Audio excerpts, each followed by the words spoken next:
Hello बच्चों, कैसे हो आप लोग। आई होप कि आप लोग ठीक होंगे। आज हम पढ़ रहे हैं भाषा भारती कक्षा 6 बच्चों पाठ 19। बच्चों पाठ का नाम है खूनी हस्ताक्षर, जिसके हम आज क्वेश्चन आंसर को पढ़ेंगे और समझेंगे। तो बच्चों पहला क्वेश्चन है कि सही विकल्प चुनकर लिखिए। तो इसमें पहला विकल्प है कि तुम मुझे खून दो मैं तुम्हें आज़ादी दूंगा। यह नारा था गांधी जी का, सुभाष चंद्र बोस का, तिलक जी का या नेहरू जी का। तो बच्चों इसका सही आंसर होगा सुभाष चंद्र बोस का। दूसरा विकल्प है कि आज़ादी के परवाने पर नाविकों ने हस्ताक्षर किए थे काली स्याही से, नीली स्याही से, रक्त की स्याही से या लाल स्याही से। तो बच्चों उन्होंने किससे हस्ताक्षर किए थे? तो बच्चों ऑप्शन नंबर 3 रक्त की स्याही से।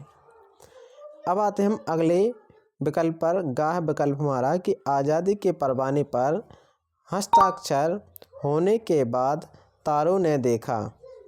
क्या देखा बच्चों? हिंदुस्तानी विश्वास, स्थान या भाषण या सर्वस्व समर्पण।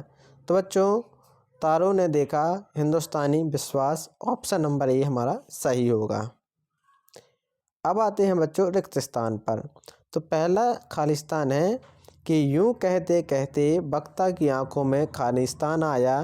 तो बच्चों उसकी आंखों में क्या आया? खून आया। दूसरा खालिस्तान है कि पर यह खालिस्तान पत्र नहीं आज़ादी का परवाना है। तो बच्चों यह साधारण पत्र नहीं आज़ादी का परवाना है। तो इसका सही आंसर होगा साधारण। गा खालिस्तान है अब कि रण में जाने को खालिस्तान खड़े तैयार दिखाई देते हैं। तो बच्चों रण में जाने को युवक खड़े तैयार दिखाई देते हैं। अगला खालिस्तान है कि यह शीश कटाने को खालिस्तान नंगे सिर झेला जाता है। तो बच्चों यह शीश कटाने का सौदा नंगे सिर झेला जाता है। अब आते हैं क्वेश्चन नंबर 3। निम्नलिखित प्रश्नों के उत्तर लिखिए। तो बच्चों पहला क्वेश्चन है कि सुभाष चंद्र बोस ने बलिदान करने को क्यों कहा? तो इसका आंसर होगा कि भारत के लिए स्वतंत्रता देवी को प्राप्त करने के लिए अपना बलिदान करो। ऐसा सुभाष चंद्र बाबू ने इसलिए कहा कि आज़ादी का इतिहास खून से लिखा जाता है। दूसरा क्वेश्चन है कि शीशों के फूल चढ़ाने से कवि का क्या अभिप्राय है? तो बच्चों देश की आज़ादी के लिए निर्दयी शासक वर्ग से मुक्ति पाने में सफलता तभी मिल सकेगी जब हम अपने शीश रूपी फूलों को आज़ादी की देवी पर सर चढ़ा सकेंगे। तीसरा क्वेश्चन है कि खून को पानी के समान कब कहा जाता है?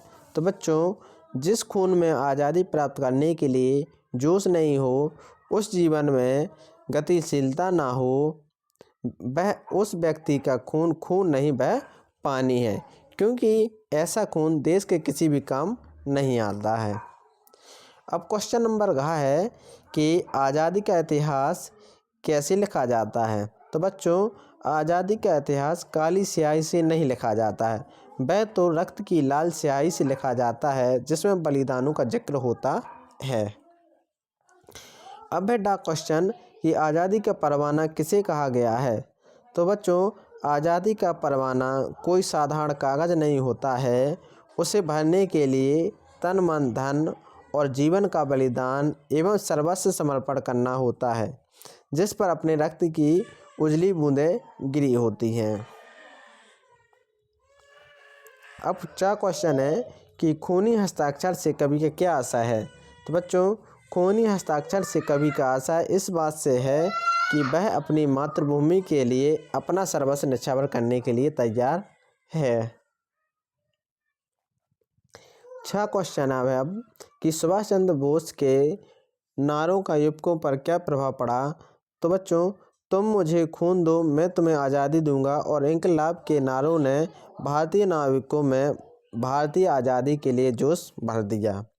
वे उसके लिए अपना सर्वस्व न्यौछावर करने के लिए तैयार हो गए। वे रण क्षेत्र में जाने के लिए हुंकार भर रहे थे, हुंकार भरने लगे बच्चों या भर रहे थे। अब है बच्चों भाव स्पष्ट। तो बच्चों ये करेंगे हम अपनी अगली वीडियो में। तो बच्चों अगर आपको ये वीडियो पसंद आई हो तो प्लीज़ लाइक एंड सब्सक्राइब करना ना भूलें। Thank you.